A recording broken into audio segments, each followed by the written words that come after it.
Good morning dear students. Hello everyone. तो class third के लिए है ये मेरा वीडियो और क्लास थर्ड के स्टूडेंट्स को मैं ये टॉपिक पढ़ा चुकी हूँ।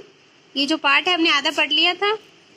अब हम इस चैप्टर को आगे पढ़ेंगे, ठीक है। तो देखो बच्चों, कल जो चैप्टर है हमने यहाँ तक पढ़ा था कि रामू और वो जो दो किसान थे ना, शामू और रामू दोनों मित्र थे और उसकी एक की मृत्यु हो जाती है, रामू की मृत्यु हो जाती है। उसके बाद इस कहानी में आगे क्या हुआ हम देखते हैं। जो शामू है वो रामू के घर जाता है कि मुझे बीमे की रकम थी वो मैं आपको दिलवा दूंगा, बीमे के पैसे, ठीक है। तो रामू की जो पत्नी थी राधा, क्या नाम था? राधा। राधा बहुत खुश हुई। उसने बीमे के कागजात शामू को सौंप दिए, लेकिन बीमे की राशि देखकर शामू की नीयत बिगड़ गई। उसने राधा से कह दिया कि रामू बीमे का धन पहले ही ले चुका है और धोखे से सारा धन खुद हड़प लिया। तो देखो बच्चों, वो उसने क्या किया, शामू ने उनसे बीमे के कागज ले लिए और बीमे के कागज लेके फिर उसने जो पैसे निकलवाए वहां से, बीमा की जो कंपनी होती है उस कंपनी से। फिर क्या हुआ, उसकी नीयत बिगड़ गई। उसके मन में आ गया कि मैं ये सारे पैसे खुद ही ले लेता हूँ और उसने सारा पैसा खुद ही रख लिया और राधा से कह दिया कि रामू तो वो पैसे पहले से ही निकाल चुका है, ठीक है। अपने इस कृत्य पर, कृत्य का मतलब क्या होता है? काम, कार्य। अपने इस कृत्य पर शामू बहुत खुश था।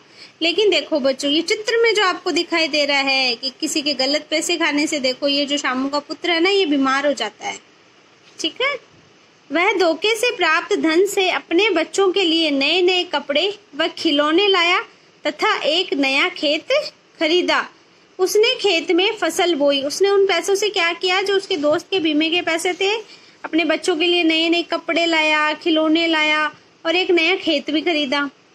फिर खेत में फसल बोई, लेकिन फसल में कीड़ा लग गया और देखते ही देखते सारी फसल नष्ट हो गई। ये देखो बच्चों, ये इसकी फसल दे रखी है ना, यहाँ पे चित्र में दिखाई दे रहा है आपको। और इस फसल में कीड़ा लग गया और सारी फसल क्या हो गई, नष्ट हो गई। ये उसके बुरे कर्मों का नतीजा था। इसी बीच उसका बेटा भी बहुत बीमार हो गया। उसके बचने की कोई आशा नहीं थी। उसके घर में मातम सा छा गया। वह बहुत परेशान था। वह समझ गया कि धोखे से दूसरे का धन हड़पने के कारण उसकी यह दशा हुई है। अब वह अपने कृत्य पर बहुत पछता रहा था। तो देखो बच्चों, उसने अपने जो दोस्त का पैसा खा लिया था, खुद रख लिया था। इससे उसकी क्या हालत हुई, उसकी फसल में कीड़े लग गए, उसके बेटे को बीमारी हो गई। तो इस तरह फिर उसको समझ में आ गया था कि मैंने जो धोखा किया था उसके कारण मेरी ये दशा हुई है, मेरे साथ बुरा हो रहा है। तभी उसने कुछ सोचा और सच का सामना करने का निर्णय लिया। वह तेजी से दौड़ता हुआ राधा के घर गया। राधा ने उसका खुशी से स्वागत किया। उसने फिर एक निर्णय लिया कि मैं सच बताऊंगा चाहे जो भी हो। फिर वो दौड़ता हुआ राधा के घर गया और राधा को तो उसकी सच्चाई का कुछ पता नहीं था ना, तो उसने उसका क्या किया, खुशी से स्वागत किया। लेकिन वह सीधा राधा के पैरों में गिर पड़ा और फूट फूट कर रोने लगा। जोर जोर से वो रोने लगा। उसने अपने द्वारा की गई सारी बेईमानी राधा को बताई और उससे माफी मांगी। राधा बहुत कोमल हृदय की थी।